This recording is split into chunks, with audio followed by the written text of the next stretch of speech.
La contre-offensive ukrainienne se poursuit autour de Kharkiv dans l'est du pays, alors que l'armée russe se renforce un peu plus au sud, dans la région de Donetsk. Le cercueil d'Élisabeth II doit rejoindre Édimbourg ce dimanche avant des obsèques prévues à Londres le 19 septembre. Les hommages se poursuivent dans tout le Royaume-Uni. Premier bain de foule pour Charles III, officiellement proclamé roi ce samedi. Pas aussi populaire qu'Élisabeth II, il bénéficie tout de même d'une bonne image au Royaume-Uni. La Mostra de Venise s'achève. Le Lion d'Or a été décerné à Laura Poitras pour un documentaire sur le combat de la photographe Nan Goldin sur le drame des opiacés. Les forces ukrainiennes continuent de progresser dans la région de Kharkiv, à l'est du pays, où une contre-offensive est menée depuis plusieurs jours. De nombreuses localités ont été reprises, comme celle de Balaklia. Partis en retraite, les soldats russes ont laissé derrière eux une grande quantité de matériel. Le drapeau ukrainien a de nouveau été hissé dans la ville. Le président Volodymyr Zelensky s'est félicité de la tournure des événements. Ces derniers jours, l'armée russe fait ce qu'elle peut faire de mieux. Elle nous montre son dos. Et c'est un bon choix pour eux de s'enfuir, car il n'y a pas et il n'y aura jamais de place pour les occupants en Ukraine. L'avancée de nos soldats dans les différentes directions du front se poursuit. À l'heure actuelle, environ 2000 km² de notre territoire ont été libérés grâce aux opérations menées depuis le début du mois de septembre. Les forces ukrainiennes se rapprochent d'Izium, où l'armée russe dispose d'une base. Sur ces images publiées par l'armée ukrainienne, des équipements militaires abandonnés à la périphérie de la ville.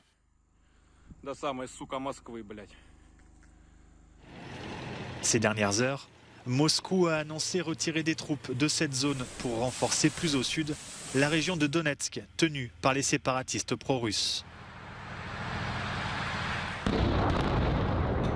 Des bombardements russes y ont causé de sérieux dégâts dans la ville de Pokrovsk. That my whole life, whether it be long or short, shall be devoted to your service and to the service of our great imperial family.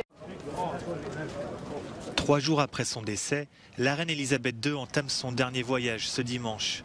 Son cercueil doit quitter le château de Balmoral pour rejoindre Édimbourg avant des funérailles prévues le 19 septembre à Londres. C'est un moment historique auquel vous voulez participer, dit cet habitant d'Édimbourg. Quand j'étais enfant, j'allais à l'école à côté. Je me souviens que nous allions saluer la reine quand elle passait ici. Elle mérite toute cette attention. Il va y avoir beaucoup de monde, estime cette femme. Samedi, à la veille du départ du cortège, la princesse Anne, le prince Andrew et le prince Edward ont salué ceux qui étaient venus rendre hommage à la reine devant le château de Balmoral. Andrew est venu vers nous et je lui ai juste demandé comment ça allait, explique cet homme.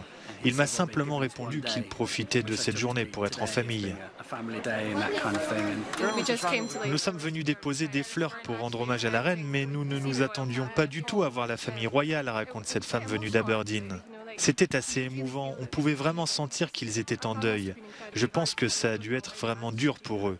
Bien sûr, c'est leur travail, mais en même temps, ils restent des êtres humains, donc ça a dû être incroyablement difficile. De leur côté, William, Harry et leurs épouses Kate et Meghan se sont rendus ensemble au château de Windsor.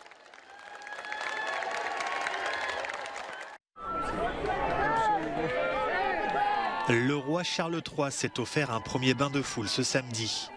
Il est venu saluer les nombreuses personnes qui se trouvaient à proximité de sa résidence de Clarence House et du palais St. James, où il a officiellement été proclamé roi. Moins populaire qu'Élisabeth II, décédée ce jeudi, Charles III bénéficie tout de même d'une bonne image au Royaume-Uni. Avec Charles, il y avait évidemment Diana, dit cette jeune femme. Diana était très populaire. Charles n'était évidemment pas aussi populaire que Diana. Je pense qu'il faudra du temps pour voir ce qu'il accomplit pour le pays, estime ce jeune homme. Nous verrons ce qu'il fait et comment il suit les pas d'Élisabeth. Je pense qu'il va juste prendre la suite et que les grands changements viendront au fur et à mesure que William et la génération suivante prendront la relève. Après avoir passé 7 décennies comme héritier du trône, Charles a officiellement été proclamé roi dans une cérémonie diffusée pour la première fois en direct à la télévision. La pluie d'hommages pour saluer la mémoire d'Elisabeth II se poursuit dans le monde. Le président italien Sergio Mattarella a rendu hommage à la reine en signant le registre de condoléances à l'ambassade du Royaume-Uni à Rome. La reine Elisabeth II a inspiré par sa sagesse et son exemplarité des générations entières, a écrit le dirigeant italien. En France, l'ancien président François Hollande s'est rendu samedi à l'ambassade britannique à Paris pour signer le registre de condoléances à la reine Elisabeth, qui a défendu les valeurs de paix, de liberté et de démocratie, a écrit l'ancien locataire de l'Élysée. En Australie, des responsables politiques ont déposé des couronnes de fleurs au pied d'une statue de bronze de la reine Elisabeth. Bien que son rôle soit largement cérémoniel, le monarque britannique est également le chef d'État en Australie, l'un des 14 royaumes en dehors du Royaume-Uni. Elle était très travailleuse et respectueuse. C'est formidable d'avoir eu une femme qui a été si fidèle à ses fonctions et qui a représenté tant de choses pour tant de personnes. L'ancienne plus grande colonie anglaise aussi salue la mémoire de la reine. En Inde, des étudiants de Bombay ont réalisé vendredi des œuvres d'art en hommage à la souveraine. Les jeunes artistes ont exposé les portraits colorés de la reine dans la rue.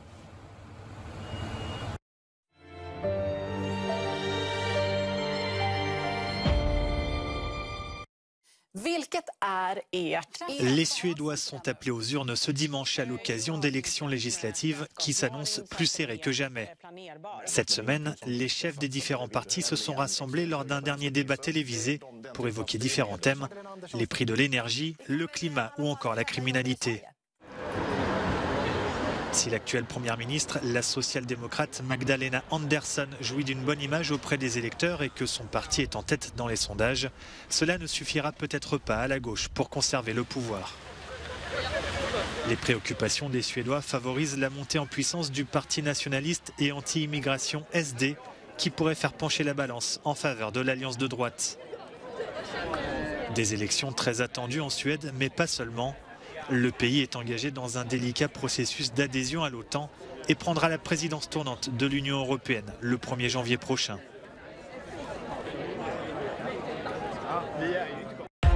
En Croatie, un train de passagers est entré en collision vendredi soir avec un train de marchandises qui était à l'arrêt. Selon un communiqué du ministère de l'Intérieur, au moins 3 personnes ont été tuées et 11 blessées. L'accident est survenu près de la ville de Novska, située à une centaine de kilomètres de la capitale Zagreb. La raison de cette collision reste inconnue pour le moment. Dans le nord de la Californie, le Mosquito Fire continue de ravager des milliers d'hectares de végétation. Plus de 5700 personnes ont dû être évacuées alors que l'incendie est toujours hors de contrôle. La Californie est également menacée par la tempête Kay qui pourrait provoquer des coulées de boue et des inondations. Cet État américain est particulièrement vulnérable au changement climatique qui accentue les événements météorologiques extrêmes. La Mostra de Venise braque les projecteurs sur le drame des opiacés. Le jury a décerné samedi son Lion d'Or au film All the Beauty and the Bloodshed de Laura Poitras.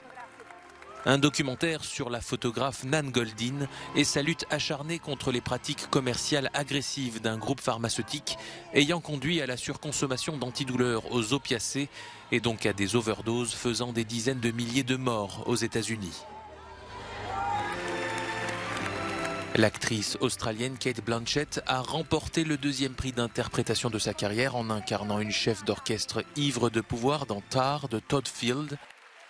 Un rôle qui porte un regard complexe sur la dénonciation du harcèlement ou l'abus de pouvoir par des femmes sur leurs subordonnés et qui fait écho aux engagements de l'artiste.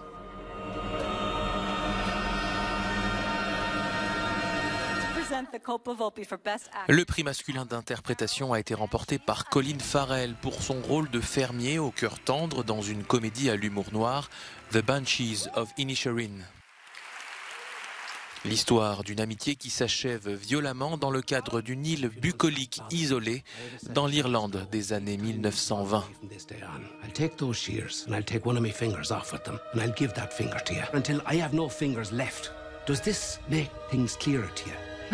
Enfin, la Mostra a décerné un prix spécial du jury à Jafar Panahi pour son film Les ours n'existent pas.